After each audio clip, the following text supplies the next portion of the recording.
तो पिछली वीडियो में हम जान चुके हैं प्रेजेंट टेंस क्या होते हैं। प्रेजेंट टेंस को हमने पूरा डिटेल में पढ़ लिया।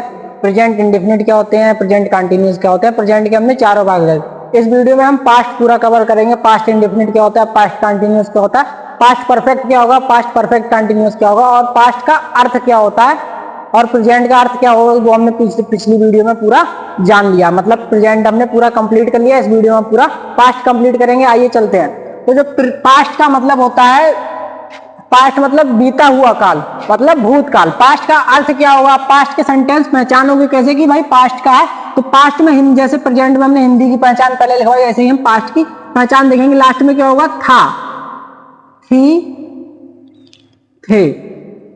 अगर जहां पे भी था, थी, थे की बात आती है तो वहां पे हमारे कौन से टेंस होंगे, वहां पे हमारे टेंस होंगे पास्ट टेंस। तो उसमें पहला आता है पास्ट इंडेफिनिट। क्या होता है, पास्ट इंडेफिनिट के टेंस किस तरह के होते हैं और पास्ट इंडेफिनिट में क्या क्या होगा, हेल्पिंग वर्ब क्या लगेगी, पास्ट इंडेफिनिट का सेंटेंस पहचानेंगे कैसे। तो देखो पास्ट इंडेफिनिट जो पहचान होती है वो पहचान क्या है, पहचान होगा ता था, ती थे और ते थे। इस तरह की जहां पे भी हमें हिंदी में पहचान देखेगी वहां पे हमारा हो जाएगा पास्ट इंडेफिनिट। अब पास्ट इंडेफिनिट हमने पहचान तो लिया, इसमें हेल्पिंग वर्ब क्या लगेगी, मतलब एक वचन में क्या लगेगा, बहुवचन में क्या लगेगा, सिंगुलर में क्या लगेगा, प्लूरल में क्या लगेगा। तो इस तरह के क्वेश्चन इस पर बनेंगे हमारे। तो इस तरह से हमें करना क्या है, जो पास्ट इंडेफिनिट के सेंटेंस होते हैं उसमें हमारी हेल्पिंग वर्ब आती है डिड। इसमें हेल्पिंग वर्ब लगेगी डिड, सिंगुलर के साथ भी जेई लगेगी और प्लूरल के साथ भी जेई लगेगी। सिंगुलर और प्लूरल दोनों के साथ क्या लगेगा, डिड लगेगा और वर्ब की फर्स्ट फॉर्म लगती है इसमें।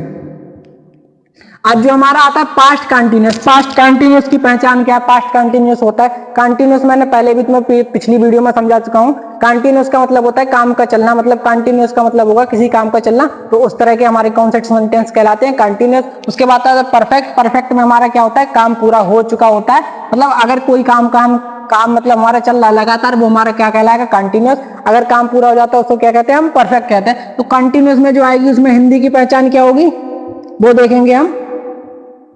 पास्ट कंटिन्यूअस हिंदी की पहचान क्या होगी, कंटिन्यूअस मैंने तुम्हें बता दिया, चाहे किसी का भी कंटिन्यूअस है, रहा आएगा और लास्ट की जो पहचान होगी वो सेंटेंस के हिसाब से चेंज हो जाएगी। जैसे पास्ट का है, प्रेजेंट का है या फ्यूचर। तो जो पास्ट का है तो लास्ट में हमारा क्या आएगा, था। तो पहला क्या होगा, रहा था,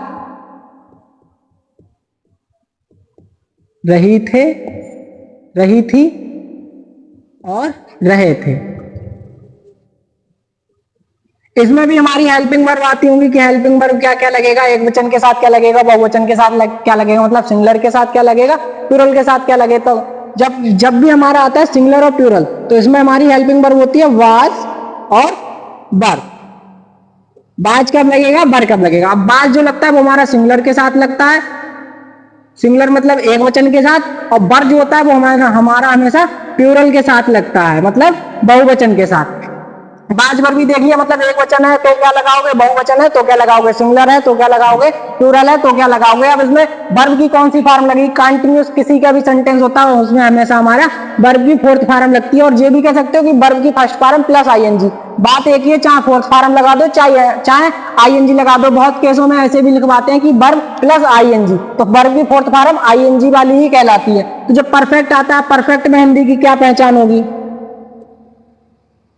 परफेक्ट में हिंदी की क्या पहचान होगी, परफेक्ट में मैं तुम्हें बता चुका हूं कि परफेक्ट में काम पूरा हमारा हो चुका होता है। तो इसमें लास्ट में क्या आएगा, चुका था, चुके थे और चुके हो। तो इसमें क्या क्या आ जाएगा, चुका था, चुकी थी और चुके थे, चुकी थी और चुके थे।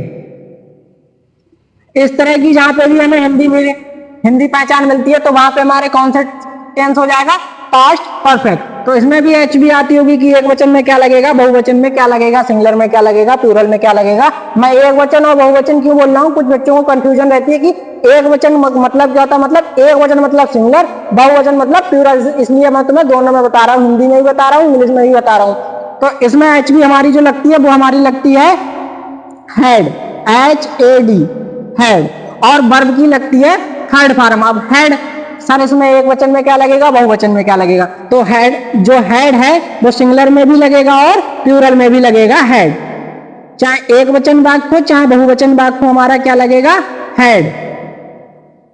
और इसमें वर्ब की लगती है थर्ड फॉर्म। परफेक्ट टेंस में हमेशा वर्ब की थर्ड फॉर्म लगती है। उसके बाद हमारा आता है लास्ट परफेक्ट कंटिन्यूअस, मतलब पास्ट परफेक्ट कंटिन्यूअस। तो इसकी हिंदी की पहचान क्या बनेगी और उसमें हेल्पिंग वर्ब क्या लगेगी वो भी हम देखेंगे। हमारा लास्ट टॉपिक बचता है past perfect continuous. Past perfect continuous का मतलब तुम ये समझ लो, कंटिन्यूअस का मतलब होता है काम का चलना, लेकिन जो पास्ट परफेक्ट आता है, परफेक्ट कंटिन्यूअस, उसका मतलब ये हो जाता है कि उसमें काम तो चलेगा लेकिन समय के साथ चलेगा। तो समय एक चीज बढ़ जाएगी, बाकी कंटिन्यूअस जैसी ही पहचाने रहती हैं। तो उसमें हम पहचान लिखेंगे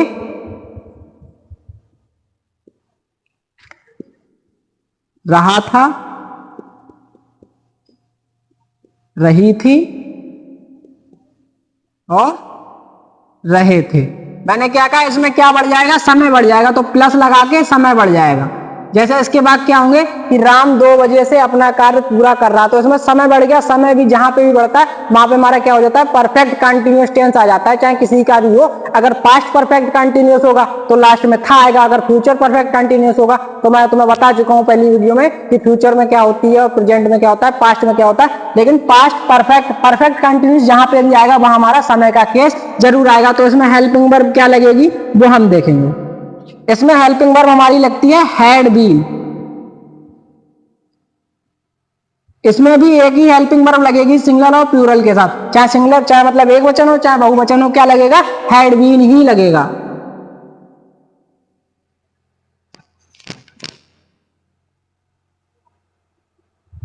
और वर्ब की फोर्थ फॉर्म लगती है, मतलब आईएनजी वाली, इसमें भी लगेगी वर्ब की फॉर्म। अब जब समय आ गया, समय को हम कैसे डिफाइन करेंगे? एक समय निश्चित होता है, एक अनिश्चित समय होता है। इस पर मैं वीडियो बना चुका हूं, वो वीडियो देख सकते हो कि अनिश्चित समय कैसे पहचानेंगे, निश्चित समय कैसे पहचानेंगे। तो इसमें हमारा क्या लगेगा? समय के साथ सिंस या फॉर का यूज होगा। सिंस और फॉर। सिंस कब लगेगा, फॉर कब लगेगा, वो भी हम देखेंगे। सिंस हमारा लगता है निश्चित समय के लिए,